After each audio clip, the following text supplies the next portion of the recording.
இந்த நாளிலும் அஹ், கிறிஸ்தவர்களுக்கு இருக்கிற சுதந்திரம் அதை குறித்து நாம் பார்க்க இருக்கிறோம். 1 கொரிந்தியர் புஸ்தகம் 7ஆம் அதிகாரத்திலே 22ஆம் வசனத்திலே பவுல் அப்போஸ்தலன் ஒரு காரியத்தை சொல்லுகிறார். கர்த்தருக்குள் அழைக்கப்பட்ட அடிமையானவன் கர்த்தருடைய சுயாதீனனாக இருக்கிறார். அப்படியே அழைக்கப்பட்ட சுயாதீனன் கிறிஸ்துவனுடைய அடிமையாக இருக்கிறான் என்று சொல்லி, அதாவது அன்றைக்கு இருந்த காலகட்டத்திலே அடிமை கலாச்சாரம் இருந்தது. மக்கள் அடிமை என்றால் வேலைக்கு தங்களுக்கு வேலை செய்யும்படியாக ஒருத்தரை விலைக்கு வாங்கி தங்களுக்கு கீழாக வைத்திருப்பார்கள். அடிமைகளாக அவர்கள் வேலைக்காரர்கள். அப்போ அவர்கள் வேலை செய்ய வேண்டும். அவர்களுக்கு காலம் முழுக்க அல்லது குறிப்பிட்ட காலம் வரைக்கும் வேலை செய்ய வேண்டும். அவர்கள் அடிமைகள். அப்போ அந்த அன்றைக்கு இருந்த அப்படிப்பட்ட கலாச்சாரம் இருந்தது. அப்போ ஒருத்தன் கிறிஸ்தவனாக மாறும் போது அவன் அந்த அடிமை கலாச்சாரத்தில் இருக்கிறான். அந்த அடிமை யாருக்கோ ஒருத்தருக்கு கீழாக அடிமையாக வேலை செய்து கொண்டிருக்கிறான் ஏற்கனவே. அப்பொழுது அவன் கடவுளுடைய சுவிசேஷத்தை கேட்டு காப்பாற்றப்பட்டு கிறிஸ்தவனாக மாறுகிறான். கிறிஸ்தவனாக மாறுகிறதுனால் அவனுடைய அந்த அடிமைத்தன வேலை மாறுமா? உலக ரீதியிலே அவன் ஏற்கனவே இன்னொரு இடத்துல வேலை செய்து கொண்டிருக்கான். அந்த வேலையில ஏதாவது மாற்றம் வருமா? வராது. அப்படித்தானே? அப்போ அதைத்தான் இங்க பவுல் சொல்லுங்க. அப்போ அடிமையாக இருக்கும் போது ஒரு இடத்துல நீ வேலை செய்து கொண்டிருக்கிறாய். அது ஒரு முதலாளித்துவம் அல்ல, முதலாளிக்கு கீழாக இருக்கிற ஒரு வேலை.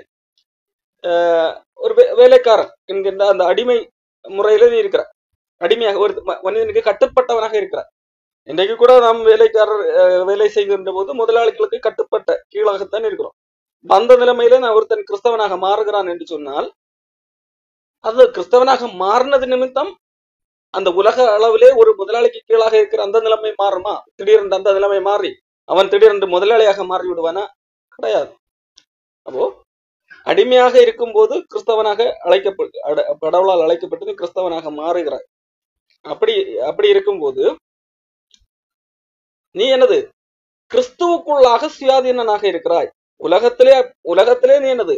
ஒரு மனிதனுக்கு கீழாக ஒரு அடிமையாக ஒரு வேலை, உன்னுடைய வேலையை பொறுத்த வரைக்கும் அது அடிமை வேலை.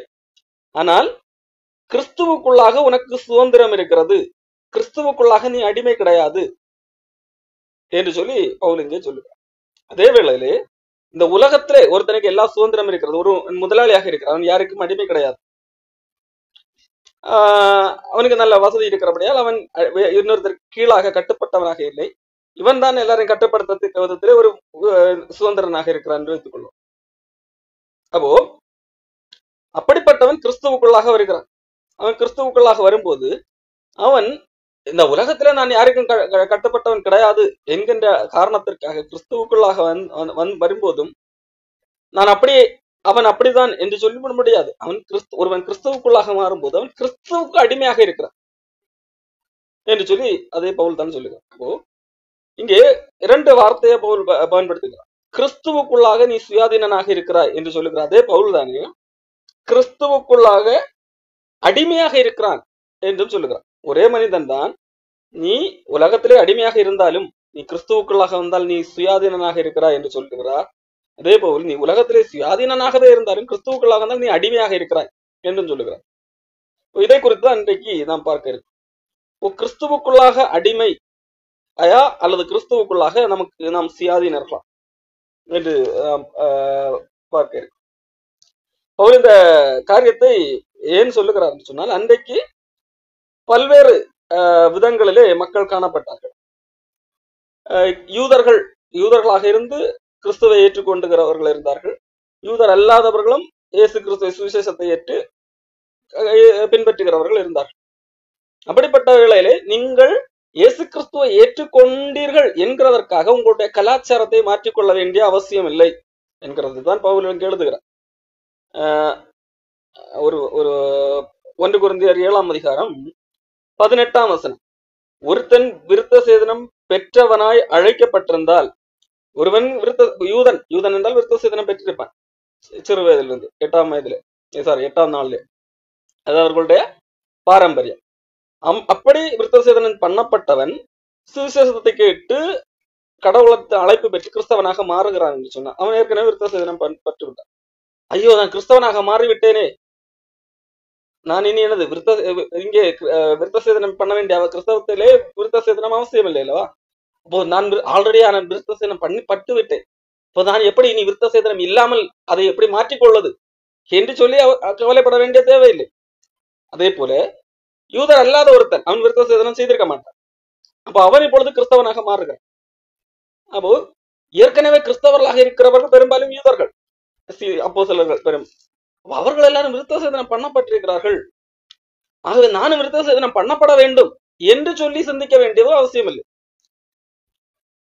உன்னுடைய நீ எந்த நிலைமையிலே அழைக்கப்பட்டிருக்கிறாய், எந்த நிலைமையில் இருந்த போது, நீ யூதனாக இருந்த போது அல்லது வேறு எந்த கலாச்சாரத்தை பின்பற்றுகிறவனாக இருந்த போது நீ அழைக்கப்பட்டிருக்கிறாயோ, நீ அதே நிலைமையிலே தொடர்ந்து இருக்கலாம் என்கிறதை சொல்லும் போதுதான் இந்த காரியத்தை பவுல் எழுதுகிறார். நீ அந்த வேளையில தான் நீ ஒருவேளை அடிமையாக இருக்கும் போது நீ கிறிஸ்தவத்துக்குள்ளாக அழைக்கப்பட்டிருக்க, கிறிஸ்தவத்தை ஏற்றுக்கொண்டிருக்கிறார், சுவிசேஷத்தை விசுவாசித்திருக்க, அதனால் கடவுளால் அழைக்கப்பட்டு காப்பாற்றப்பட்டிருக்க.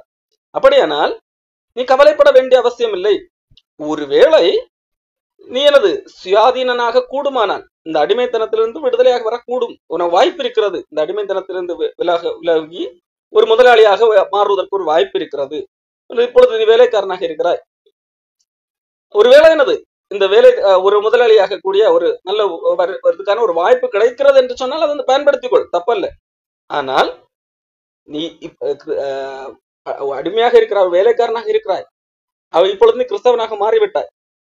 ஆகவே நான் வேலைக்காரனாக இருக்கிறேனே என்று சொல்லி கவலைப்படாது, அல்லது அடிமையாக இருக்கிறேனே என்று சொல்லி கவலைப்படாது. நீ எந்த நிலைமையில அழைக்கப்பட்டிருக்கிறாயோ அதே நிலைமையில இருந்து கொள், அது தப்பல்ல. அதை குறித்து கவலைப்பட வேண்டிய அவசியம் இல்லை என்கிறத இங்கே பவுல் சொல்லுகிறார். சரி, இங்கே அடிமை அல்லது சுயாதீனம் என்கின்ற இந்த வார்த்தைகள் பவுல் பரவலாக பயன்படுத்தி இருக்கிறார். அப்போ கிறிஸ்துவுக்குள்ளாக மனிதர்களுக்கு ஆண்டவர் சுயாதீனம் கொடுத்திருக்கிறார், கிறிஸ்துவுக்குள்ளாக சுயாதீனர்களாக மாற்றியிருக்கிறார். அப்போ கிறிஸ்துவுக்குள்ளாக காணப்படுகிற சுயாதீனம் அல்லது சுதந்திரம், இந்த சுதந்திரம் இன்றைக்கு எப்படி பெரும்பாலானவர்களால் கையாளப்படுகிறது என்கிறதை நாம் புரிந்து கொள்ள வேண்டிய அவசியம் இருக்கிறது.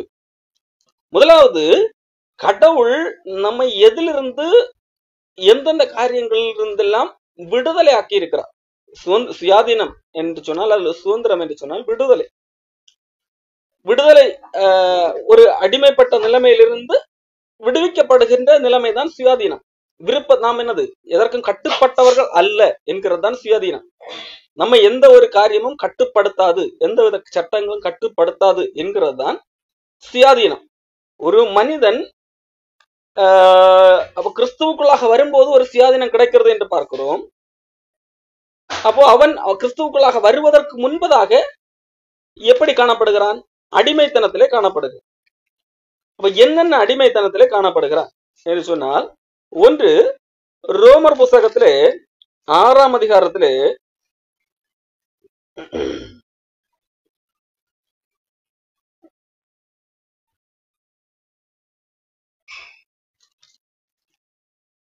17ஆம் வசனம்.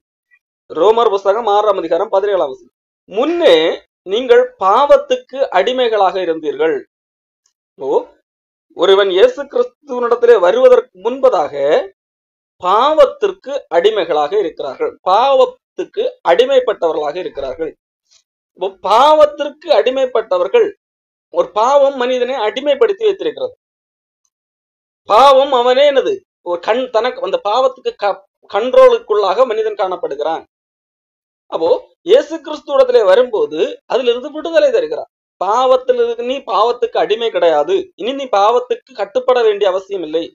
பாவம் என்ன செய்கிறது? உன்னை பாவம் செய்ய தூண்டுகிறது. பாவம் செய் என்று சொல்லி பாவம் உன்னை பாவம் செய்ய வைக்கிறது. ஆனால் நீ கிறிஸ்துவுக்குள்ளாக வருகிறபடியால் நான் பாவத்துக்கு அடிமை அல்ல, பாவம் செய்வதை பாவம் சொல்லுவதை நான் கேட்க வேண்டிய அவசியம் இல்லை என்று சொல்லி பாவத்திலிருந்து பாவத்துக்கு நாம் செவி கொடுக்க வேண்டிய அவசியம் இல்லை. ரோமர் 6ஆம் அதிகாரம் 14ஆம் வசனம். நீங்கள் நியாயத்திற்கு பிரமாணத்தை கீழ்பற்றாமல் கிருபைக்கு கீழ்பட்டிருக்கிறபடியால் பாவம் உங்களை மேற்கொள்ள மாட்டாது. அப்ப பாவம் உங்களை வெற்றி கொள்ளாது.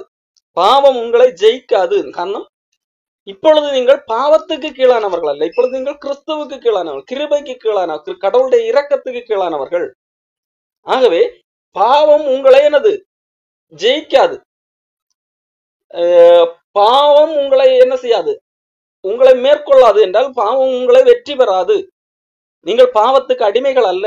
ஆகவே என்னது, பாவம் உங்களை உங்களுக்கு தண்டனை வாங்கி தராது. பாவத்துக்கு ஒரு வல்லமை உண்டு, பாவத்துக்கு ஒரு சக்தி உண்டு. என்ன? பாவத்தின் சம்பளம் மரணம். பாவம் செய்கிற ஆத்துமா சாக வேண்டும். இப்ப பாவத்துக்கு என்று ஒரு பவர் இருக்கிறது, வல்லமை இருக்கிறது. அந்த பாவம் ஒரு மனிதனை பிடித்தால் அந்த பாவம் என்ன செய்யும்? அந்த மனிதனை அழித்து விடும், அந்த மனிதனை அக்கினிக்கு இரையாக்கி விடும். அப்போ அந்த பாவத்திலிருந்து இயேசு கிறிஸ்துவிடத்தில் வரும்போது கடவுளுடைய கிருபை என்ன செய்கிறது? அந்த பாவத்தை மன்னிக்கிறது, மன்னித்து அந்த பாவத்தை அவனிடத்திலிருந்து நீக்கி விடுகிறது. அப்போ பாவத்துக்கு இனி அடிமை கிடையாது. ஆகையால் பாவம் உங்களை மேற்கொள்ளாது. பாவம் அந்த தண்டனை, பாவத்தை நீங்கள் செய்ததினால் பாவத்துக்கு என்று ஒரு தண்டனை இருக்கிறது அல்லவா, அந்த தண்டனை இனி உங்களுக்கு கிடைக்காது. பாவம் உங்களை மேற்கொள்ளாது. பாவம் உங்களுக்கு நீங்கள் செய்த பாவத்தின் விளைவாக தண்டனை உண்டு அல்லது மரணம் உண்டு. அந்த மரணம் அல்லது அந்த தண்டனை உங்களுக்கு கிடைக்காது. பாவம் வெற்றி பெறாது உங்கள் மேல் என்று சொல்லி பவுல் சொல்லுகிறார். ஓ, பாவத்துக்கு என்னது, நான் என் அடிமை, பாவம் என்னது, பாவத்துக்கு பயப்பட வேண்டிய தேவையில்லை. என்ன, இந்த பாவத்து நிமித்தம் எனக்கு என்னது, இது இது கிடைக்கும், அது கிடைக்கும், தண்டனை கிடைக்கும் என்று சொல்லி பயப்பட வேண்டிய தேவையில்லை. காரணம், பாவம் மேற்கொள்ளாது. காரணம், கிருபைக்கு கீழ்பட்டிருக்கிறபடியா, அதான் இயேசு கிறிஸ்துவிடத்திலே வந்தபடியால் பாவம் இனி வெற்றி பெறாது. பாவம் எனக்கு தர வேண்டிய தண்டனையை தர முடியாது. பாவம் எனக்கு பாவத்தின் சம்பளமாகிய மரணம் எனக்கு கிடையாது. அது எப்படி நடக்கிறது என்று சொன்னால், அந்த தண்டனை, அந்த மரணம் ஏற்கனவே ஒருவர் பெற்று விட்டார் எனக்கு பதிலாக. அந்த பெற்றுக்கொண்ட நபர் என் மேல் இரக்கம் பாராட்டுகிறார், கிருபை காட்டுகிறார். கிருபைக்கு கீழ்பட்டிருக்கிறபடியால் எனக்கு என்ன இல்லை, அந்த பாவம் என் மேல் எந்த ஆளுகையும் செய்ய முடியாது. ஆகவே நான் பாவத்துக்கு என்னது, பாவத்திலிருந்து நான் விடுதலையாக, நான் பாவத்துக்கு இனி அடிமைப்பட்டிருக்க வேண்டிய அவசியம் இல்லை.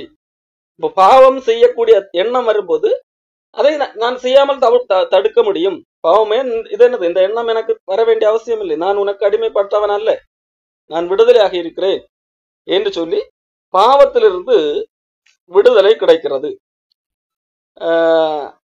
காரணம், நாம் நியாயப்பிரமாணத்துக்கு கீழ்பட்டவர்கள் அல்ல. நியாயப்பிரமாணத்துக்கு கீழ்பட்டிருக்கும் என்று சொன்னால், இப்ப நியாயப்பிரமாணம் என்ன சொல்லுகிறது? இவைகளை செய்கிற மனுஷன் இவைகளாலே பிழைப்பான். நீ இந்த சட்டங்களை எல்லாம் கை கொண்டால் நீ கண்டிப்பாக பிழைப்பாய். ஒருவேளை கை கொள்ளவில்லை என்றால் அது பாவம். அந்த பாவத்தின் நிமித்தம் உனக்கு தண்டனை உண்டு. பாவத்தின் தண்டனை சம்பளம் மரணம். இப்ப நியாயப்பிரமாணத்தை கை கொண்டால் உனக்கு வாழ்வு, கை கொள்ளவில்லை என்றால் உனக்கு தாழ்வு, ஜீவன், மரணம். இப்போ நியாயப்பிரமாணத்தை நான் கை கொள்ள முயற்சிக்கிறேன், அதிலே 99 விஷயத்தை நான் கை கொண்டு ஒன்றிலே தவறிவிட்டாலும் நான் இப்பொழுது என்னது, இந்த நியாயப்பிரமாணத்தின்படி நான் குற்றவாளி. காரணம், நியாயப்பிரமாணம் என்ன சொல்லுகிறது? நியாயப்பிரமாணத்தின் கீழ், நான் நியாயப்பிரமாணத்தின் கீழாக இருந்தால் நியாயப்பிரமாணம் எனக்கு என்ன சொல்லுகிறது? நீ பாவம் உன்னை வெற்றி கொண்டு விட்டது, நீ ஜெயிக்கவில்லை, மாறாக யார் ஜெயித்தது? பாவம் ஜெயித்தது. காரணம், நீ 99 விஷயத்திலே சரியாக செய்திருந்தும் இந்த ஒரு கட்டளையிலே நீ தவறிவிட்டாய், இந்த ஒரு கட்டளையிலே நீ தோற்று போனாய். ஆகவே இங்கே பாவம் ஜெயித்து விட்டது, நீ தோற்று விட்டாய். அப்ப பாவத்தின் சம்பளமாகிய மரணம் உனக்கு உண்டு என்று சொல்லுகிறோம். இதுதான் நியாயப்பிரமாணத்துக்கு கீழ்பட்டிருக்கிறவர்களுடைய நிலைமை. இப்போ நான் கிருபைக்கு கீழ்பட்டிருக்கிறபடியால் இந்த பாவம் என்னை மேற்கொள்ளாது. கிருபைக்கு கீழ்பட்டிருக்கும் போது கிருபை என்ன சொல்லுகிறது? நீ இவைகளை செய்கிறபடியால், நீ இவைகளை எல்லாம் செய்தால் இந்த செயலின் அடிப்படையில உனக்கு வாழ்வு என்று சொல்லவில்லை. மாறாக அது இயேசு கிறிஸ்துவை கொண்டு முன்னிலைப்படுத்துகிறது. கிறிஸ்துவின் மேலுள்ள விசுவாசம். கிறிஸ்துவின் மேலுள்ள விசுவாசம் என்ன? நான் பாவிதான், நான் பாவம் செய்கிறேன் தான், நான் பாவம் செய்தவன் தான். ஆனால் இந்த பாவத்திற்கான தண்டனை இயேசு கிறிஸ்து செய்து முடித்து விட்டார், நிறைவேற்றி முடித்து விட்டார். அவர் எனக்கு பதிலாக செயல் செய்திருக்கிறார். அந்த செயலை நான் விசுவாசிக்கிறேன். அப்போ பாவத்தின் சம்பளமாகிய மரணத்தை அவர் ஏற்கனவே அடைந்து தீர்ந்து விட்டார். ஆகையால் நான் பெற வேண்டிய தண்டனை அவர் பெற்றுவிட்டார். அவர் எங்கே? சிலுவையிலே அவர் மரித்தார். என்னுடைய பாவத்திற்காக இயேசு கிறிஸ்து சிலுவையிலே அங்கே மரித்தார். அப்ப அங்கே என்னுடைய பாவத்திற்கான தண்டனையை நான் அங்கே அடைந்து தீர்ந்தாயிற்று. நான் தான் அங்கே அறையப்பட்டது. அங்கே சிலுவையில் அறையப்பட வேண்டியது நான். அதுக்கு எனக்கு இயேசு கிறிஸ்து அறையப்பட்டார். அப்போ அங்க உண்மையில அங்கே நானும் அறையப்பட்டிருக்கிறேன். அப்போ அது முடிந்து விட்டது. என்னுடைய பாவத்திற்கான தண்டனை முடிந்து விட்டது. ஆகவே பாவம் என் மேல் என்னது? இனி என்னது செய்ய முடியாது, என்னை ஜெயிக்க முடியாது. அங்கே அறைந்தாலும் அங்கே அவர் உயிர் தெழுந்து விட்டார். அதே போல நானும் என்னது? உயிர் தள்ளப் போகிறேன். இந்த சரீர மரணத்திலிருந்து கூட நான் உயிர் தழுவேன். இப்போ நான் என்னது? பாவத்துக்கு இனி அடிமைப்பட்டவன் கிடையாது. பாவம் என் மேல் மேற்கொள்ளாது. பாவம் சம்பளமாகிய மரணம் எனக்கு கிடையாது என்று சொல்லி கிருபைக்கு கீழ்பட்டவர்களை கிருபை பாதுகாக்கிறதாக இருக்கிறது. ஆகவேதான் பவுல் சொல்றார், கிருபைக்கு கீழ்பட்டிருக்கிறபடியால் நாம் நியாயப்பிரமாணத்துக்கு கீழ்பற்றாமல் கிருபைக்கு கீழ்பட்டிருக்கிறபடியால் பாவம் நம்மை மேற்கொள்ளாது. ஒருவேளை நாம் நியாயப்பிரமாணத்துக்கு கீழ்பட்டிருந்தால் கண்டிப்பாக பாவம் மேற்கொள்ளும். அது காரணம் அந்த நியாயப்பிரமாணம் அப்படிப்பட்டதாக இருக்கிறது. எப்படிப்பட்டது? நாம் இவைகளை எல்லாம் செய்தால்தான் நாம் பிழைக்க முடியும். செய்யவில்லை என்றால் பாவம் ஜெயித்து விடும். ஆனால் கிருபை எதை சொல்லுகிறது? கடவுள் ஏற்கனவே எனக்காக எல்லாம் செய்து முடித்து விட்டார், அதை நீ விசுவாசித்தால் போதும், நீ பிழைக்கிறாய். இது விசுவாசத்தின் அடிப்படையிலாக இருக்கிறது. நான் விசுவாசிக்கிறேன், தேவனுடைய செயலின் மேலுள்ள விசுவாசம், அந்த விசுவாசத்தால் நான் பிழைக்கிறேன். அப்போ இங்கே இங்கே இடமே இல்லாமற் போய்விட்டது. அப்போ நாம் பாவத்திற்கு அடிமைகள் அல்ல. இரண்டாவதாக, இயேசு கிறிஸ்துவிடத்திலே நாம் வரும்போது ஒரு சுயாதீனம் இருக்கிறது. எதை குறித்த ஒரு சுயாதீனம்? முதலாவது, பாவத்திற்கு நாம் என்னது? அடிமைகள் அல்ல, நாம் என்னது? சுயாதீனர்களாக இருக்கிறோம். இரண்டாவது, கலாத்தியர் புஸ்தகத்திலே 2ஆம் அதிகாரம் 4ஆம் வசனத்திலே நாம் பார்க்கும்போது, கிறிஸ்து இயேசுவுக்குள் நமக்கு உண்டான சுயாதீனத்தை உளவு பார்த்து நம்மை நியாயப்பிரமாணத்துக்கு அடிமைகளாக்கும் பொருட்டு பக்க வழியாய் நுழைந்த கள்ள சகோதரர் நிமித்தம் அப்படி ஆயிற்று என்று சொல்லி பவுல் எழுதுகிறார். கலாத்தியர் 2ஆம் அதிகாரம் 4ஆம் வசனம். கிறிஸ்து இயேசுவுக்குள்ளாக நமக்கு உண்டான சுயாதீனம். நமக்கு கிறிஸ்து இயேசுவுக்குள்ளாக சுயாதீனம் இருக்கிறது. எல்லா காரியங்களையும் செய்வதற்கு உரிமை இருக்கிறது. கிறிஸ்துவுக்குள்ளாக சுயாதீனம் என்றால் சுதந்திரம். எதை செய்வதற்கும் சுதந்திரம் இருக்கிறது. இதெல்லாம் செய்யக்கூடாது, இதெல்லாம் செய்ய வேண்டும், அப்படி ஒரு சட்டம் இல்லை. அப்போ காரணம், நியாயப்பிரமாணம் என்றால் சட்டம். இதை செய்ய வேண்டும், இதை செய்யக்கூடாது என்று சொல்லி அந்த சட்டத்துக்கு கீழாக இருந்தால் கண்டிப்பாக என்ன செய்துவிடும்? பாவம் நம்மை மேற்கொண்டு விடும். நமக்கு இப்பொழுது அந்த சட்டமே கிடையாது. அப்போ எப்படி பாவம் மேற்கொள்ளும்? அப்போ கிறிஸ்து இயேசுவுக்குள் நமக்கு உண்டான சுயாதீனத்தை, நமக்கு இப்பொழுது சுயாதீனம் இருக்கிறது, சுதந்திரம் இருக்கிறது. இதை உளவு பார்த்தார்கள். சிலர் உளவு பார்க்கிறார்கள். உளவு பார்த்த யார்? சிலர் தங்களுக்கு இந்த சட்டங்களை போட்டு அந்த சட்டத்துக்குள்ளாகவே இருக்கிறார்கள் அல்லவா? அப்படிப்பட்டவர்கள் பார்க்கிறார்கள், என்னடா நம்ம இவ்வளவு சட்டங்களை எல்லாம் ஃபாலோ பண்ணிக்கிட்டு இருக்கோம், இவங்க சட்டமே ஃபாலோ பண்ணலையே, எந்த சட்டங்களையும் ஃபாலோ பண்ணவே இல்லையே, அவங்க மட்டும் எப்படி ஃப்ரீயா இருக்கலாம்? நம்ம எல்லாம் என்னது, இந்த சட்டத்தை ஃபாலோ பண்றதுக்கு எவ்வளவு கஷ்டப்படுறோம். உதாரணத்துக்கு நாங்க விருத்த சேதனம் பண்றோம், மாசம் வாரம் தசம பாகம் கொடுக்குறோம், வேற என்ன, நம்ம ட்ரெஸ்ஸிங் வெள்ளை ட்ரெஸ் எல்லாம் போடுறோம், வேற என்னெல்லாம் சட்டம் மட்டும் எல்லாத்தையும் நம்ம ஃபாலோ பண்ணிக்கிட்டு இருக்கோம். அவங்க என்னடனா ஃப்ரீயா இருக்கிறாங்க, அவங்க எந்த சட்டம் ஃபாலோ பண்றதே இல்லையே என்று சொல்லி உளவு பார்க்கிறார்கள். உளவு பார்க்கும் என்னது, இவங்களுக்கு என்ன ஆகுது? காண்டாகுது. அப்போ என்னது, உளவு பார்க்கிறவங்க அவங்களும் நம்மள மாதிரி சட்டத்தை ஃபாலோ பண்ணணும் அப்படின்னு சொல்லிட்டு ஒரு திணிப்பை ஏற்படுத்துகிறார்கள். நாங்கள் சட்டத்தை ஃபாலோ பண்ணணும், நீங்கள் அதே மாதிரி சட்டத்தை ஃபாலோ பண்ணணும் அப்படின்னு சொல்லிட்டு யார்கிட்ட கொண்டு வர்றாங்க? சுயாதீனம் உள்ளவர்களிடத்துல, சட்டம் இல்லாதவர்களிடத்துல கொண்டு பேசுறாங்க. இதை குறித்து அப்போஸ்தலர் புஸ்தகம்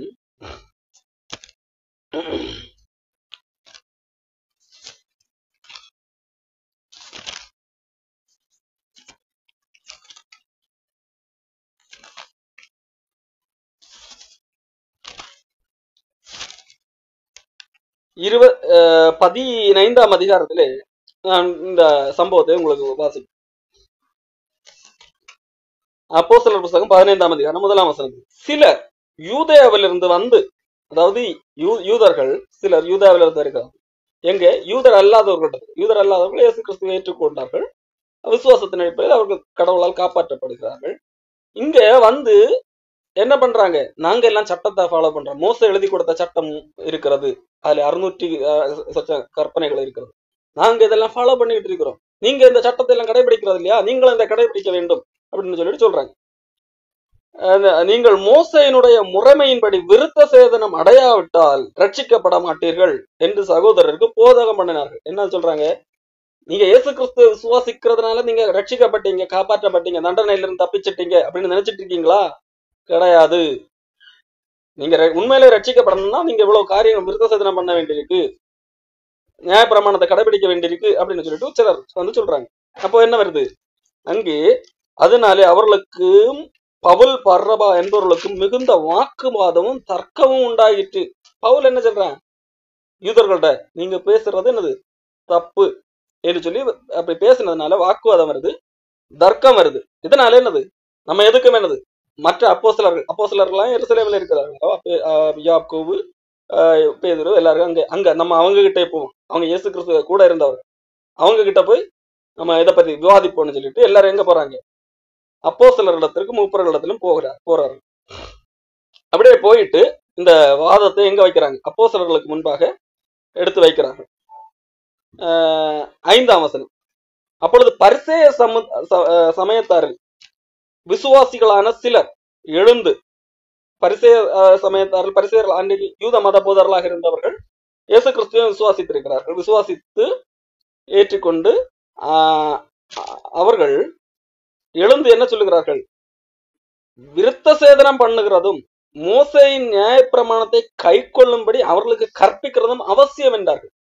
இவங்க என்ன சொல்றாங்க, யூதர் அல்லாதவர்கள் ஒருவர் கிறிஸ்துவை ஏற்றுக்கொண்டால் அவங்க என்னது விருத்த சேதனம் பண்ணித்தான் ஆக வேண்டும், அவர்கள் மோசையினுடைய நியாயப்பிரமாணத்தை கை கொள்ளும்படி அவர்களுக்கு கற்பிக்க வேண்டும் அப்படின்னு சொல்லிட்டு அது அவசியம் என்று சொல்லி சொல்லுகிறார். அப்பொழுது அப்போஸ்தலரும் மூப்பரும் இந்த காரியத்தை குறித்து ஆலோசனை பண்ணிட்டு இருக்கும்போது மிகுந்த தர்க்கம் இருக்கு. மிகுந்த தர்க்கம் உண்டானது பேதுரு எழுந்து பேசுற, சகோதரரே நீங்கள் அறிந்திருக்கிறபடியாக புறஜாதியார் என்னுடைய வாயினால் சுவிசேஷ வசனத்தை கேட்டு விசுவாசிக்கும்படி தேவன் அநேக நாட்களுக்கு முன்னே உங்களில் ஒருவனாகி என்னை தெரிந்து கொண்டார். இருதயங்களை அறிந்திருக்கிற தேவன் நமக்கு பரிசுத்த ஆவியை தந்தருளினது போல அவர்களுக்கும் தந்தருளி அவர்களை குறித்து சாட்சியும் கொடுத்தார். விசுவாசத்தினாலே அவர்கள் இருதயங்களை அவர் சுத்தமாக்கி நமக்கும் அவர்களுக்கும் யாதொரு வித்தியாசமும் இராதபடி செய்தார். அப்ப எப்படி சுத்தமாக்கினார் அவர்களுடைய இருதயங்களை? விசுவாசத்தினால, நியாயப்பிரமாணத்தை கை கொண்டதுனால அல்ல, சட்டதிட்டங்களை கை கொண்டதுனால அல்ல, மாறாக அவர்கள் இயேசு கிறிஸ்துவை விசுவாசித்ததினால், இயேசு கிறிஸ்து என்னுடைய பாவங்களுக்காகத்தான் மரித்தார் என்கிறதை விசுவாசித்ததினால்தான் அவர்கள் இருதயங்கள் சுத்தமாக்கப்பட்டது என்று சொல்லி பேதுரு பேசுகிறார். சுத்தமாக்கி நமக்கும் அவர்களுக்கும் யாதொரு வித்தியாசமும் இராதபடி செய்தார். இப்படி இருக்க கடவுள் எப்படி செயல்பட்டு இருக்கிறார்? விசுவாசத்தின் மூலமாக அவர்களை காப்பாற்றி இருக்கிறார், அவர்களுடைய இருதயங்களை சுத்தமாக்கி இருக்கிறார். இப்போ அவங்களுக்கு நமக்கு எந்த வித்தியாசமும் இல்லை, இது கடவுள் செய்திருக்க. இப்படி காரியம் இருக்க நம்மாலும் நம்முடைய பிதாக்களாலும் சுமக்க கூடாத நுகத்தடிய நம்மாலே என்னது சுமக்க முடியாது, நம்முடைய பிதாக்களும் சுமந்து தீர்க்கல. எது? நியாயப்பிரமாணத்தை கை கொண்டு அதன் வழியாக நீதிமான் ஆகிறது தான் என்னது யூதர்களுக்கு விதிக்கப்பட்டது.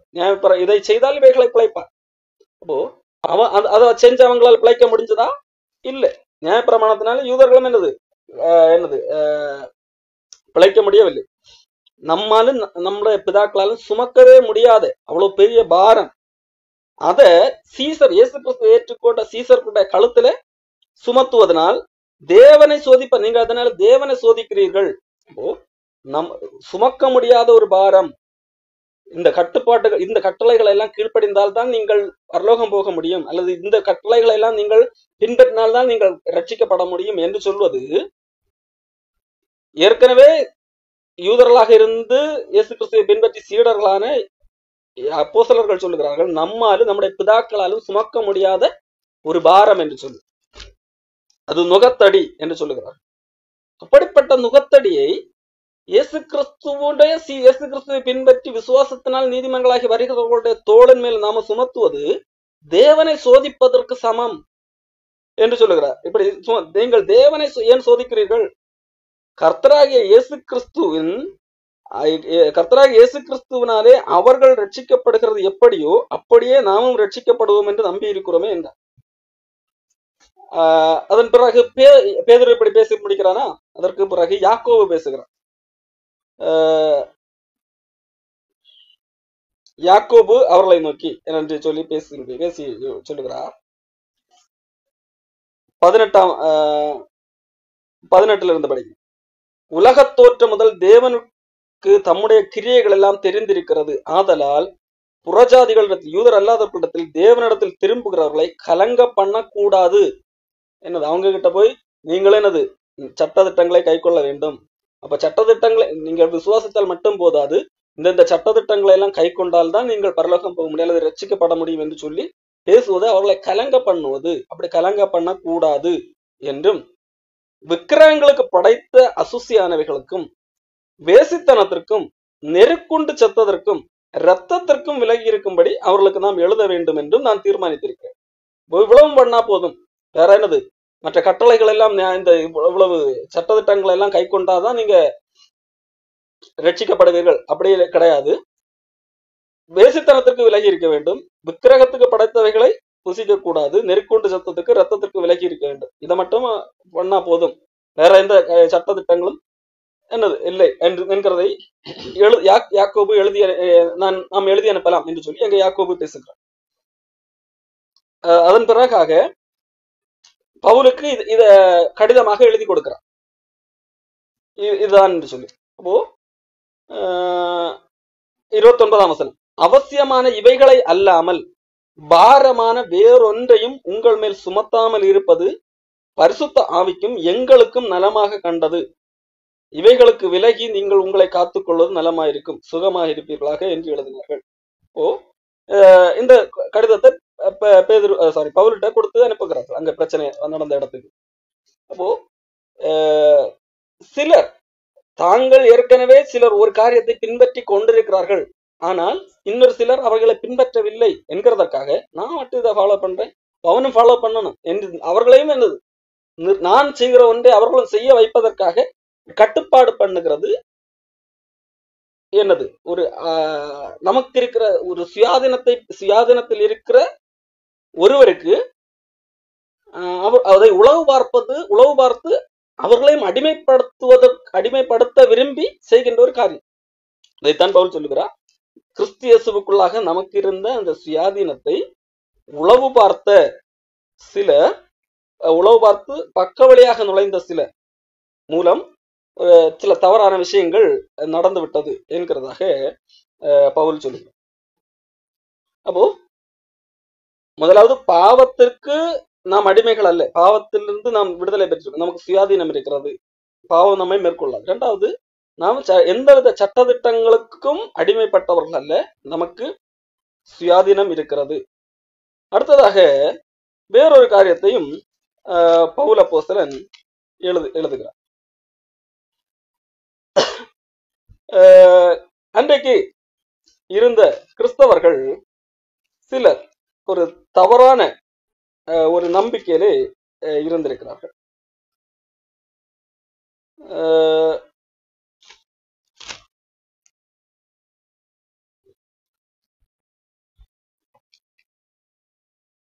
கலாத்தியர் 4ஆம் அதிகாரம் 8ஆம் வசனம், நீங்கள் தேவனை அறியாமல் இருந்தபோது சுபாவத்தின்படி தேவர்கள் அல்லாதவர்களுக்கு அடிமைகளாக இருந்தீர்கள். அப்போ கடவுளை அறியாத போது, கிறிஸ்தவராக மாறாத போது சுபாவத்தின்படி தேவர்கள் அல்லாதவர்கள், ஆனா அவங்க தேவனை தவறா நம்பிக்கிட்டு இருந்தாங்க, அந்த இதுக்கு அடிமைகளாக இருந்தார்கள். இப்பொழுது நீங்கள் தேவனை அறிந்திருக்க அல்லது தேவனாலே அறியப்பட்டிருக்க பலனற்றதும் வெறுமையானதுமான அவ்வழிபாடுகளுக்கு நீங்கள் மறுபடியும் அவைகளுக்கு அடிமைப்படும்படி விரும்புகிறது எப்படி?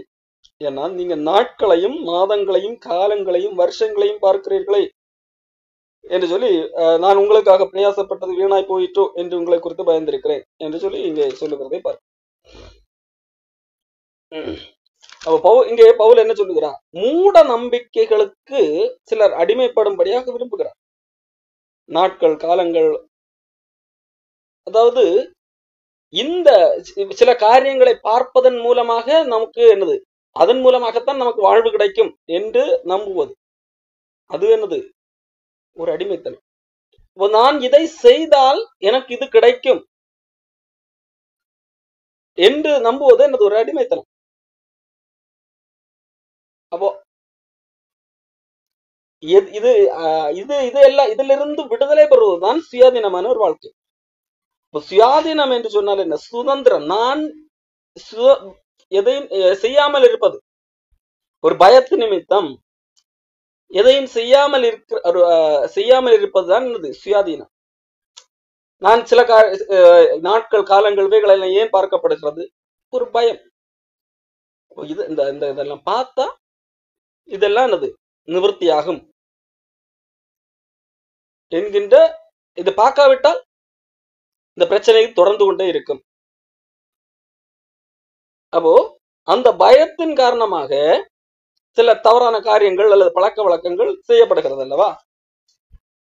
அப்போ அது ஒரு அடிமைத்தனத்தை உடையதாக இருக்கிறது. அது சுயாதீனம் அல்ல, அது சுதந்திரம் அல்ல.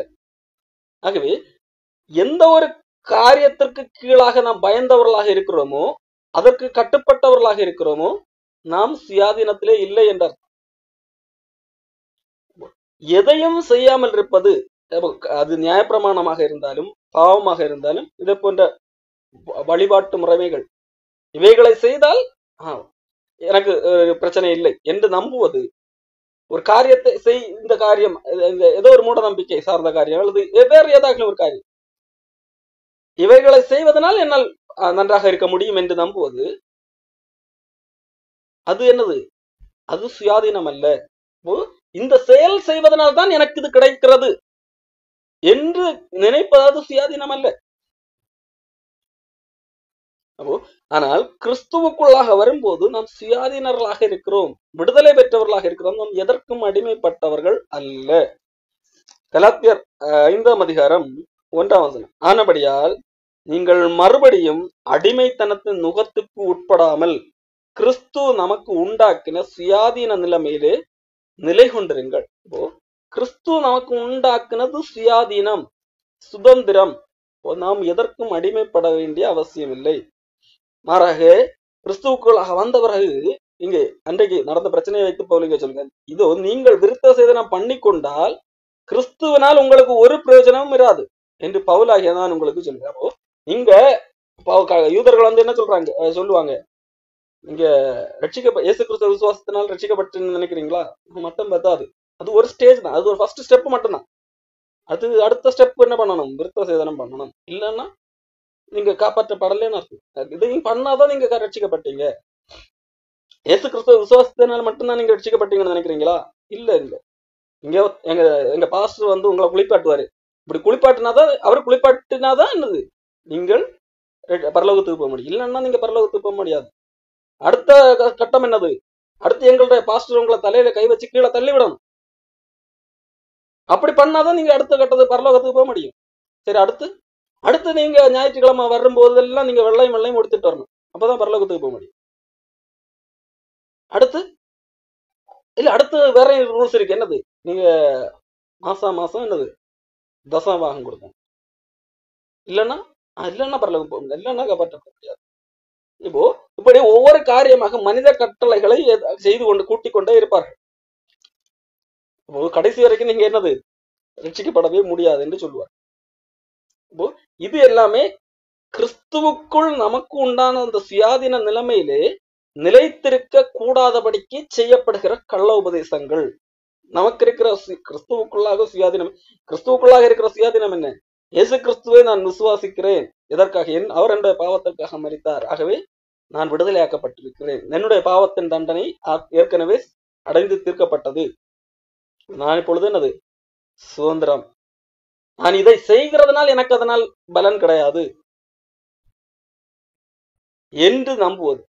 மாறாக இல்ல நான் இயேசு கிறிஸ்துவ விசுவாசிச்ச இப்போ எல்லாம் முழுமையான ரட்சிப்பு எனக்கு கிடைக்கல, நானும் இதை செஞ்சாதான், இதை செஞ்சா இல்ல அதோட கிடைச்சிடுமா? இல்ல அதையும் செய்யணும். சரி, அதை செஞ்சா கிடைச்சிடுமா? இல்ல அதுக்கு அடுத்த அதை செய்யணும். இப்படி போய்கொண்டே இருக்கும்.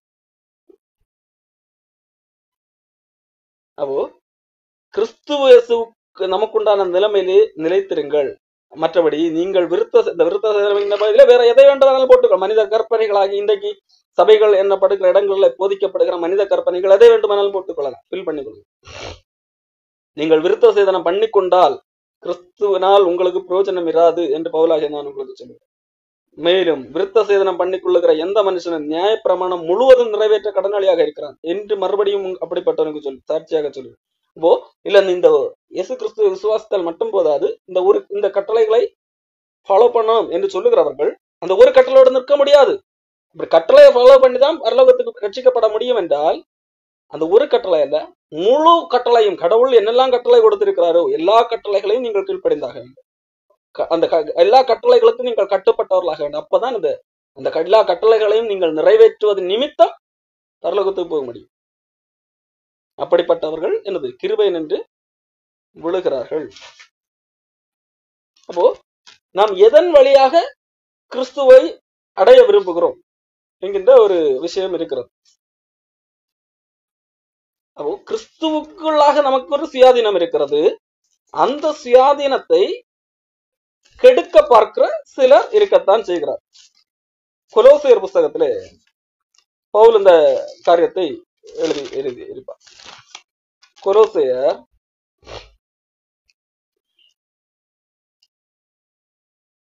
2ஆம் அதிகாரம் 20ஆம் வசனம்.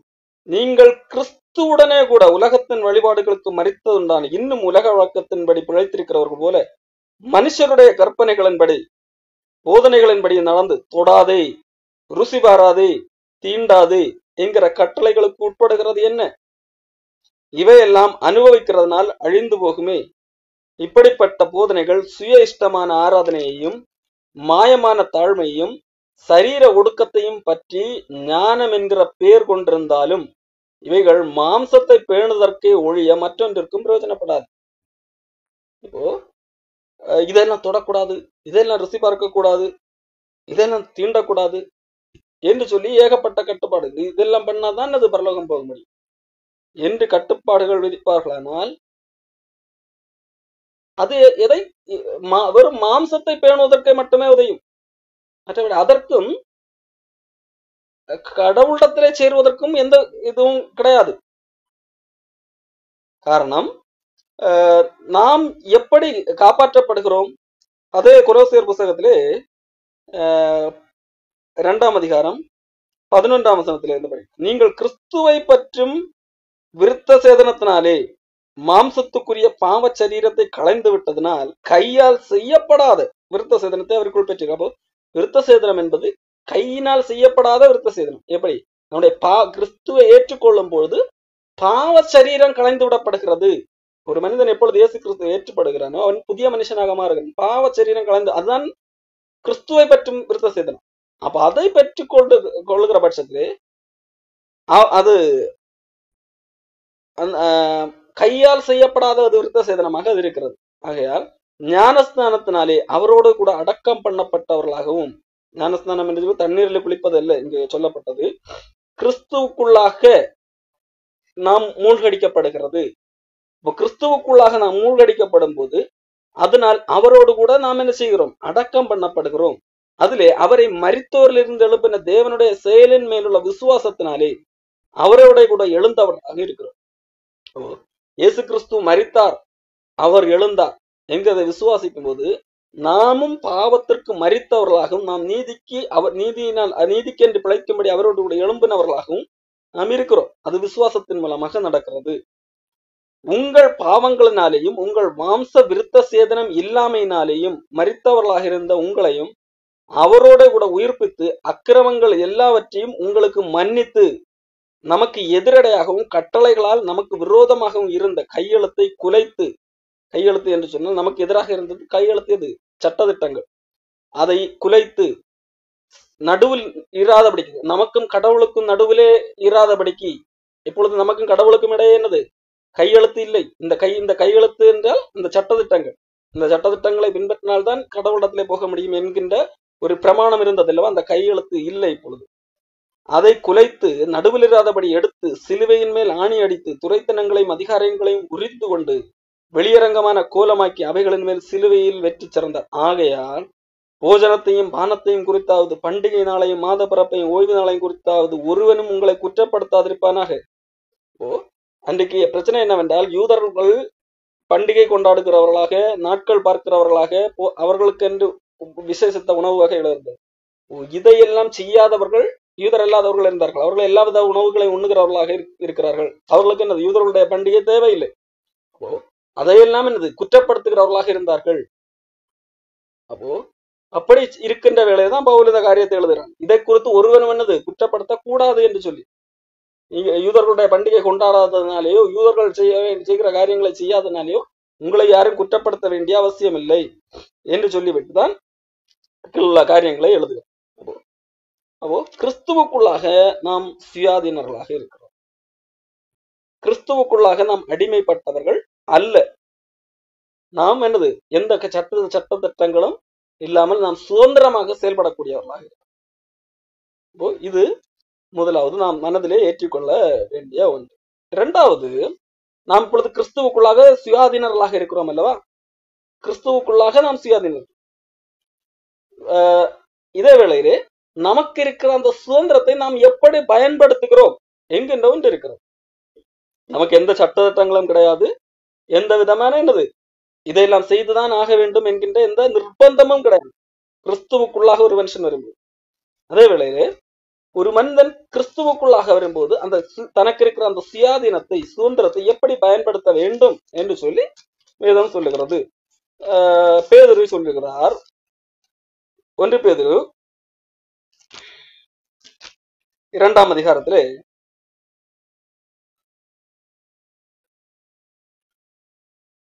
16ஆம் வசனம், சுயாதீனம் உள்ளவர்களாக இருந்தும், நீங்கள் சுயாதீனம் உள்ளவர்களாக இருந்தும் உங்கள் சுயாதீனத்தை துர்க்குணத்துக்கு மூடலாக கொண்டிராமல் தேவனுக்கு அடிமைகளாக இருங்கள். நீங்கள் சுயாதீனம் உள்ளவர்கள், உங்களுக்கு கடவுள் சுயாதீனத்தை தந்திருக்கிறார். கிறிஸ்துவுக்குள்ளாக ஒருத்தன் வரும்போது அவன் ஆண்டவர் சுயாதீனமாக மாற்றுகிறார். அப்போ இந்த சுயாதீனத்தை பெற்றவர்கள் அந்த சுயாதீனத்தை துர்க்குணத்திற்கு மூடலாக கொண்டிராமல், அப்போ இந்த துர்க்குணத்திற்கு மூடலாக கொண்டிராமல் என்றால் கெட்ட குணங்களை நிறைவேற்றுவதற்காக இந்த சுயாதீனத்தை பயன்படுத்தக்கூடாது. கடவுள் எங்களுக்கு சுதந்திரத்தை தந்திருக்க, இப்போது எந்த சட்டத்திட்டமும் இல்லை, ஆகையால் நான் என்ன வேண்டுமானாலும் செய்யலாம் என்கின்ற நிலைக்கு போகக்கூடாது. ஆண்டவர் சட்டத்திட்டங்களை எதற்காக நீக்கினார் என்று சொன்னால், அவர் இரக்கத்தின் அடிப்படையில் நீக்கி இருக்கிறார். சட்டத்திட்டங்களை கை கொண்டால் தான் பரலோகம் போக முடியும் என்று சொன்னால் எந்த மனிதனாலும் போக முடியாது என்கின்ற காரணத்தினால் அந்த சட்டத்திட்டங்களை நீக்கி நீ சுதந்திரமாக செயல்படு என்று சொல்லி இருக்கிறார். அதை நான் ஒரு அட்வான்டேஜாக எடுத்துக்கொண்டு, எனக்கு தான் சட்டத்திட்டம் இல்லையே, நான் எப்படி வேண்டுமானாலும் வாழலாம் என்று எண்ணக்கூடாது. அப்ப அதற்கு அப்படி எந்த எண்ணம் வராமல் இருப்பதற்கு நான் என்ன செய்ய வேண்டும்? நீங்களாகவே விரும்பி தேவனுக்கு அடிமைகளாக உங்களை ஒப்புக்கொடுங்கள். அதாவது பேதுருங்க தெளிவாக சொல்லுங்க, சுயாதீனம் உள்ளவர்களாக இருந்தும் உங்கள் சுயாதீனத்தை துர்குணத்திற்கு மூடலாக கொண்டிராமல் நீங்கள் தேவனுக்கு அடிமைகளாக இருங்கள். நீங்கள் தேவனுக்கு நீங்கள் விரும்பி, கடவுள் என்னை காப்பாற்றி இருக்கிறார், கடவுள் எனக்கு ஒரு சுதந்திரத்தை தந்திருக்கிறார், இந்த சுதந்திரத்தை நான் தவறாக பயன்படுத்தி விடக் கூடாது என்கிறதற்காக உங்களை நீங்கள் தேவனுக்கு அடிமைகளாக கொடுங்கள் என்று சொல்லி பேதுருங்க சொல்லுங்க. இதுதான் அப்போஸ்தலன் பவுலும் ரோமர் 6 சொல்லுங்க. ரோமர் 6ஆம் அதிகாரம்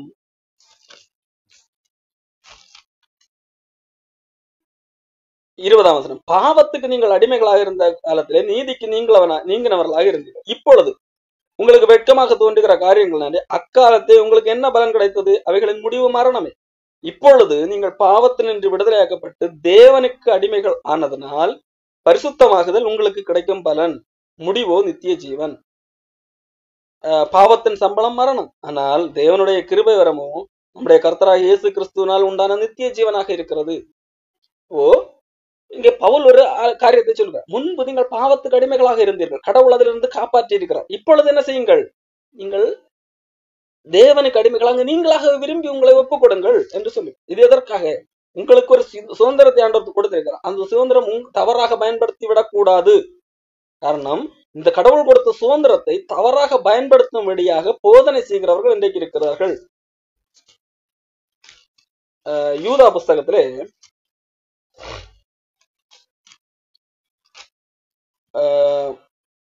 4ஆம் அதிகாரம், நமது தேவனுடைய கிருபையை, கடவுள் கிருபை கொடுத்திருக்கிறார் அல்லவா, காம விகாரத்துக்கு ஏதுவாக புரட்டி ஒன்றான ஆண்டவராகிய தேவனையும் நம்முடைய கர்த்தராகிய இயேசு கிறிஸ்துவையும் மறுதலிக்கிற பக்தியற்றவர்களாகிய சிலர் பக்க வழியாய் நுழைந்திருக்கிறார்கள், அவர்கள் இந்த ஆக்கினைக்குள்ளார்கள் என்று பூர்வத்தில் எழுதிட்டப்போ, சிலர் எப்படி வந்திருக்கிறார்? கடவுள் கிருபை கொடுத்திருக்கிறார், நமக்கு ஆண்டவர் சுதந்திரம் கொடுத்திருக்க, ஆகவே எப்படி வேண்டுமானாலும் பயன்படுத்திக்கொள்ளும். அதான் சட்டம் திட்டம் இல்லை அல்லவா? அப்போ நீங்க எப்படி வேண்டுமானாலும் வாழுங்கள், தவறான வாழ்க்கை கூட வாழலாம். அது காம விகாரத்துக்கு ஏதுவாக புரட்டுகிறவர்கள் புகுந்திருக்கிறார்கள். நீங்கள் தவற பண அவசை கொள்ளலாம், களவு செய்யலாம், உபச்சாரம் செய்யலாம், அடுத்தவர்களுடைய பொருளை எடுத்துக்கொள்ளலாம் என்று போதிக்கிறவர்கள் இருக்கிறார்கள். எதை பயன்படுத்தி? கடவுள் கொடுத்திருக்கிற சுதந்திரத்தை பயன்படுத்தி. கடவுள் எதற்காக சுதந்திரம் கொடுக்கிறார்? கடவுள் எதற்காக சுதந்திரம் கொடுத்தார் என்கின்றதை நாம் புரிந்து கொண்டு கடவுள் மேல் அன்பு கொண்டு நாம விரும்பி கடவுளுக்கு கீழ்ப்படிய வேண்டும் என்கிறதற்காகத்தான் கடவுள் சுதந்திரத்தை, சுயாதீனத்தை கொடுக்கிறார். சட்டத்திட்டத்தை போட்டு கட்டுப்படுத்தினால் இவை அது ஒரு என்னது, நாம் விரும்பி செய்வதல்ல, அது ஒரு கட்டாயத்து நிமித்தம் செய்வது. அதாவது நீ இவைகள் இந்த காரியம், இந்த கட்டளைகளை செய்தால்தான் நான் பரலோகத்திலே வைப்பேன் என்று சொன்னால் எனக்கு வேற வழி இல்லை. நான் என்ன செய்வேன்? எல்லா கட்டளைகளையும் கீழ்ப்படிவதற்கு முயற்சி செய்வேன். எதுக்கு? நான் அது கடவுள், அது அப்படி செஞ்சாதான் கடவுளுக்கு பிடிக்கும் என்கிறதுனால அல்ல, இப்படி செஞ்சாதான் எனக்கு தண்டனை கிடைக்காது, இல்லைன்னா எனக்கு தண்டனை கிடைக்கும் என்கிற ஒரு பயத்தினால் இந்த காரியங்களை எல்லாம் நான் ஒரு வழி இல்லாமல் கட்டாயத்தின் அடிப்படையிலே செய்வேன். அது என்னுடைய விருப்பம் அல்ல. என்னுடைய விருப்பம் இதுதான், எனக்கு இஷ்டம் போல வாழ்வதுதான். மாறாக என்னுடைய வேறு வழி இல்லாமல் செய்கிறவனாக இருப்பேன். இதுதான் சட்டம் செய்கிற காரியம். ஆனால் ஆண்டவர் அதை மாற்றுகிறார். இயேசு கிறிஸ்துவை விசுவாசிக்கும் போது என்னை ஒரு புதிய மனிதனாக மாற்றி நல்ல விருப்பங்களை தருகிறார். நானாக விரும்பி கடவுளுக்கு பிரியமானவைகளை செய்ய வேண்டும். ஆகவே தான் சுதந்திரத்தை தர, சட்டத்திட்டங்களை எல்லாம் மாற்றி போட்டு விட்டார். இப்போ விருப்பத்தை தருகிறார். அப்போ விருப்பத்தின் அடிப்படையிலே நாம் செயல்பட வேண்டும் என்று சொல்லி ஆண்டவர் விரும்புகிறாராக இருக்கிறார்.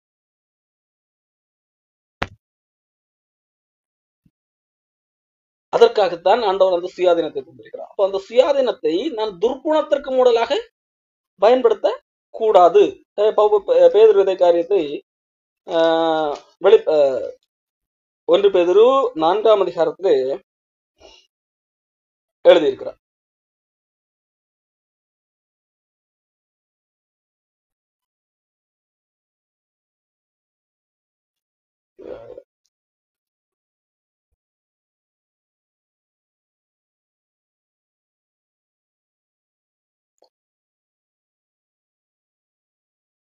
மூன்றாம் வசனம், 1 பேதுரு 4ஆம் அதிகாரம் 3ஆம் வசனம். சென்ற வாழ்நாள் காலத்திலே நாம் புறஜாதிகளுடைய இஷ்டத்தின்படி நடந்து கொண்டது போதும். அப்பொழுது நாம் காம விகாரத்தையும் துர் இச்சைகளையும் நடப்பித்து மதுபானம் பண்ணி களியாட்டு செய்து வெறி கொண்டு விக்கிரக ஆராதனையை செய்து வந்தோம். அந்த துன்மார்க்க உலகிலே அவர்களோட கூட நீங்கள் விழாமல் இருக்கிறதுனாலே அவர்கள் ஆச்சரியப்பட்டு உங்களை தூசிக்கிறார்கள் என்று சொல்லி இங்கே பேதுரு எழுதுகிறார். அப்போ முற்காலத்திலே நீங்கள் அதையெல்லாம் செய்து வந்தீர்கள், அதையெல்லாம் விரும்பி செய்து கொண்டு வந்தீர்கள். அது போதும், அது முடிந்து விட்டது. இப்பொழுது நீங்கள் கடவுள் உங்களை அதிலிருந்து தான் காப்பாற்றி இருக்கிறார், அந்த இடங்களிலிருந்து காப்பாற்றி இருக்கிறார். அப்போ நீங்கள் என்னது, அதை அங்கே மறுபடியும் என்னது போக வேண்டிய அவசியம் இல்லை, அதிலிருந்து விடுவித்திருக்கிறார். நீங்கள் விரும்பி கடவுளுக்கு பிரியமானவைகளை செய்ய வேண்டும். கடவுளுக்கு விருப்பமானவைகளை நிறைவேற்றுவதற்கு கடவுள் நீங்களாக விரும்பி செய்ய வேண்டும். அந்த விருப்பத்தையும் கடவுளை தருகிறவராகவும் இருக்கிறார். ஆனால் சட்டத்திட்டம் இல்லை, அதற்காக தான் சட்டத்திட்டத்தை மாற்றினாரே தவிர, அதாவது நாம் ஒரு காரியத்தை கடவுளுக்கு பிரியமானதை நாம விரும்பி செய்ய வேண்டும் என்கிறதற்காக, சட்டம் போட்டு சட்டம் இருக்கிறது என்கிறதற்காக செய்வது அது ஒரு மனப்பூர்வம் அல்ல, அது ஒரு நிர்பந்தம். வேறு வழி இல்லை, இதை செய்தால்தான் எனக்கு என்னது வாழ்வு என்கின்ற ஒரு பயம் அல்லது நிர்பந்தம். அதற்காக தான் மாற்றினோம். மாறாக நான் எனக்கு இஷ்டப்படி வாழ்வதற்கென்று எப்படி வாழ்ந்தாலும் வரலாம், கடவுளிடத்திலே போகலாம் என்கிற நினைப்பதற்காக கடவுள் சட்டத்தை மாற்றி சுயாதீனத்தை தரவில்லை. அதுதான் புரிந்து கொள்ள வேண்டும். 1 கொரிந்தியர் புத்தகத்திலே 6ஆம் அதிகாரத்திலே பவுல் இதை காரியத்தை சொல்லுகிறார். எல்லாவற்றையும் 6ஆம் அதிகாரம் 12ஆம் வசனம், எல்லாவற்றையும் அனுபவிக்க எனக்கு அதிகாரம் உண்டு. ஆண்டவர் அந்த அதிகாரத்தை தந்திருக்கிறார். ஆகிலும் எல்லாம் எனக்கு தகுதியாக இராது. அது எனக்கு தகுதியாக இருக்கு. இப்பொழுது நான் கடவுளுடைய பிள்ளையாக இருக்கிறேன். இப்ப கடவுள் எவ்வளவு பரிசுத்தமானவர், அப்படித்தானே? அப்ப அவ்வளவு கடவுள் பரிசுத்தமான கடவுள் ஒரு அசுத்தமான காரியத்தை செய்வதா கடவுளுக்கு தகுதியா? உதாரணத்திற்கு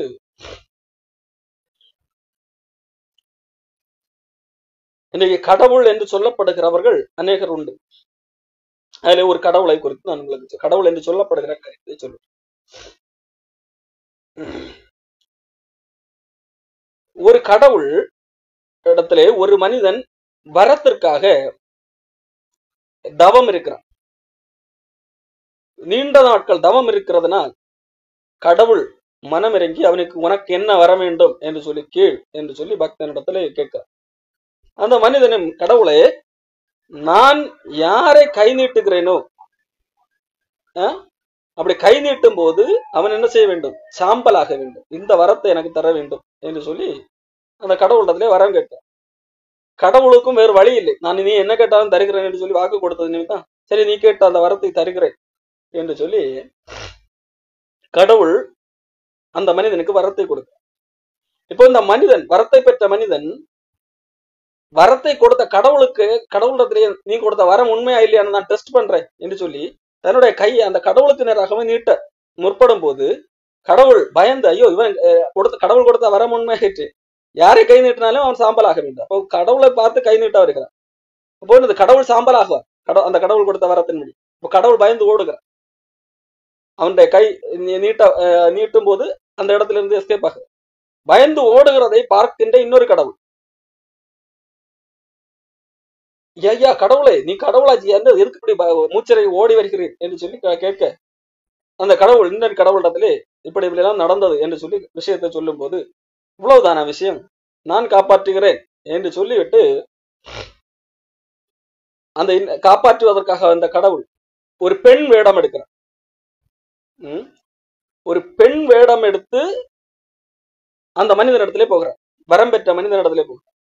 அது மிக அழகான பெண் வேடம் என்கிறதுனால் அந்த மனிதன் இந்த பெண்ணுடைய அழகிலே மயங்கி காதல் வயப்படுகிறார். எனக்கு நீ வேண்டும் என்று சொல்லி அந்த பெண் இடத்திலே சொல்லு. அப்போ அந்த பெண் சொல்லுகிறா, நீ என்னை உண்மையிலேயே நேசிக்கிறாயா என்று சொல்லி கேட்டு சில இது கேள்விகள் எல்லாம் கேட்கும். நான் உண்மையில நேசிக்கிறேன். அப்படியா? அப்படி என்று சொன்னால் என்மேல் ஆணை என்று சொல்லி, இப்படி உண்மையில ஆணை என்று சொல்லி என்னை நேசிக்கிறாய் என்று சொல்லு என்று சொல்லும் போது அவன் அந்த மயக்கத்திலே தன்னைத்தானே அப்படியே கை நீட்டுவான், என்மேல் ஆணை என்று சொல்லி. அப்பொழுது அவன் என்னது, அவன் பெற்ற வரத்தின்படி அவனை கை நீட்டினபடியால் சாம்பலாகும். இப்பொழுது என்னது, இந்த கடவுள் அந்த கடவுளை காப்பாற்றி விட்டார். இப்ப இந்த காப்பாற்றின கடவுள் இப்பொழுது என்ன வேடத்தில் இருக்கிறார்? பெண் வேடத்தில் இருக்கிறார். இப்பொழுது அந்த காப்பாற்றப்பட்ட கடவுள் இந்த பெண் வேடத்தில் இருக்கிற கடவுளிடத்திலே வந்து இந்த கடவுளுக்கு இந்த பெண் வேடத்திலே இருக்கிற கடவுள் மீது காதல் வருகிறது. காதல் வரல, காமம் வருகிறது, துரத்துகிறான். அந்த பெண் கடவுள் அது பெண் கடவுள் அல்ல, ஆண் கடவுள் தான் பெண் வேடமிட்டிருக்கிறார். அவர்கள் தப்பித்து ஓட இந்த கடவுள் துரத்த அங்கே என்னது, ஒரு துரத்தி பிடித்து அந்த பெண் வேடமிட்ட கடவுளை கற்பழித்து விடுகிறார். அந்த கடவுளுக்கு, அந்த பெண் வேடமிட்ட கடவுளுக்கு ஒரு குழந்தை பிறக்கிறது. அந்த குழந்தையை, ஐயோ கடவுள் இப்படி குழந்தை பிறந்து விட்டது, என்ன செய்வது என்று சொல்லி காட்டிலே தூக்கி போடுகிறார்கள். அந்த காட்டிலே விழுந்த குழந்தை காட்டு மிருகங்கள், புலி, இவைகள் மத்தியிலே விழுகிறது. அந்த குழந்தை பின்னர் அந்த காட்டிலே வந்த ஒருத்தன் இடத்துல இருக்கலாம். இப்படி போகிறது ஒரு கதை. அது கடவுளை குறித்த கதை. இப்ப நம்ம ஒரு அதாவது அந்த கடவுள் தான், இந்த தூக்கி எறியப்பட்ட குழந்தை தான் இன்றைக்கு சபரிமலையிலே ஐயப்பனாக இருக்கின்ற கடவுள் என்று சொல்லி அறியப்படுகிறார். அந்த பெண் வேடமிட்ட கடவுள் தான் விஷ்ணு என்று அறியப்படுகிறார். அந்த பெண் வேடமிட்ட கடவுளை ரேப் பண்ண இன்னொரு ஆண் கடவுள் தான் சிவன் என்று அறியப்படுகிறார்.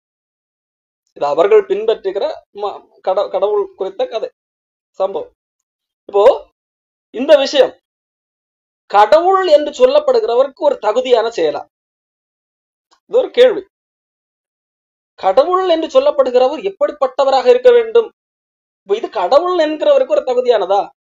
இல்ல, கண்டிப்பா. இவ என்ன ஒரு இப்படி ஒரு ரேபிஸ்ட் ஒரு கடவுளா இருக்க முடியுமா? இப்படித்தானே நம்ம யோசிப்போம். இப்படி ஏகப்பட்ட கதைகள் இருக்கிறது கடவுளை குறித்த பல கதைகள். அப்ப இப்படிப்பட்ட கதையில வருகிற கதாபாத்திரம் கண்டிப்பாக கடவுளாக இருக்க முடியாது என்று தோன்றுகிறது அல்லவா? காரணம், தகுதியற்ற செயலை செய்திருக்கிறார்கள். ஆனால் நாம் வேதாகமம் நமக்கு காண்பிக்கிற கடவுள், அவருக்கு ஒரு ஸ்டாண்டர்ட் இருக்கிறது, அவருக்கு ஒரு தகுதி இருக்கிறது. அவர் எவ்வளவு பரிசுத்தமானவர், உன்னதமான, அன்புள்ளவர். அவர் இந்த மாதிரி காரியங்களை செய்வாரா? செய்ய மாட்டார். அப்ப நான் யார்? நான் அப்படிப்பட்ட கடவுளுக்கு குழந்தை. அப்படிப்பட்ட கடவுள் என்னை அவருடைய பிள்ளையாக மாற்றி வைத்திருக்கிறார். அப்படிப்பட்ட கடவுள் என்னை அவரோடு கூட உன்னதத்திலே வைத்திருக்கிறார். ஆகையால் கடவுள் எனக்கு எல்லா சுயாதீனத்தையும் சுதந்திரத்தையும் தந்திருக்கிறார். எல்லாவற்றையும் அனுபவிக்க எனக்கு உரிமை இருக்கிறது. ஆனால் அப்படிப்பட்ட கடவுளுக்கு பிள்ளையாக இருக்கிற எனக்கு எல்லாம் தகுதியாக இருக்காது. இதெல்லாம் செய்கிறது எனக்கு என்னது? தகுதியாக இருக்காது. எனக்கு அனுமதிக்க உரிமை உண்டா? உரிமை உண்டு. ஆனா எனக்கு அது தகுதியா? தகுதி கிடையாது. அது எல்லாம் என்னது? நான் இருக்கிற ஸ்டாண்டர்டுக்கு, நான் இருக்கிறது எனது பரிசுத்தர் என்கின்ற அந்த ஸ்டாண்டர்டு, அந்த ஸ்டாண்டர்டை வைத்துக்கொண்டு இந்த தகுதியற்ற செயலெல்லாம் என்னால் செய்ய முடியாது என்று சொல்லி இங்க பவுல் சொல்றார். நீங்கள் எல்லாவற்றையும் அனுபவிக்க எனக்கு உரிமை உண்டு, அதிகாரம் உண்டு, ஆகிலும் எல்லாம் தகுதியாயிராது. எல்லாவற்றையும் அனுபவிக்க எனக்கு அதிகாரம் உண்டு, ஆகிலும் ஒன்றுக்கு நான் அடிமைப்பட மாட்டேன். நான் எதுக்கு என்னது? அடிமைப்பட முடியாது என்று சொல்லி பவுல் இங்கே சொல்லுகிறார். அப்போ இன்னொரு இடத்துல பவுல் சொல்லும் போது பவுல் சொல்லுகிற காரியம், எல்லாவற்றையும் அனுபவிக்க எனக்கு அதிகாரம் உண்டு, எல்லாம் தகுதியாக இராது. எல்லாவற்றையும் அனுபவிக்க எனக்கு அதிகாரம் உண்டு, ஆனால் எல்லாம் பக்தி விருத்தியை உண்டாக்காது என்று சொல்லி சொல்லுவோம். அப்போ இந்த அடிப்படையிலே தான் நாம் நம்முடைய சுயாதீனத்தை பயன்படுத்தும்.